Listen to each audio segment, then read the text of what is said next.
வணக்கம் நண்பர்களே.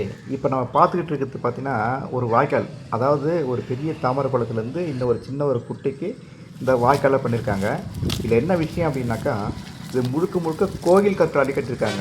ரொம்ப பழமையான ஒரு கோயிலுடைய இடிபாடுகள்லேருந்து அந்த கல்லை எடுத்து இந்த வாய்க்காலை பண்ணியிருக்காங்க. அந்த ஊரில் ஒரு பழைய கோயில் இருக்கிறதா எனக்கு தெரியல. இருந்தாலும் இந்த வாய்க்கால் வந்து ஒரு பழைய கற்கோயிலுடைய கற்களை வச்சு இந்த வாய்க்கால் கட்டியிருக்காங்க. அப்படின்னா அந்த ஊரில் ஒரு கோயில் இருந்து அது இடிஞ்சிருந்ததோ இல்லை இடித்தாங்களோ அந்த கற்களை வச்சு தான் அதை கட்டியிருக்காங்க.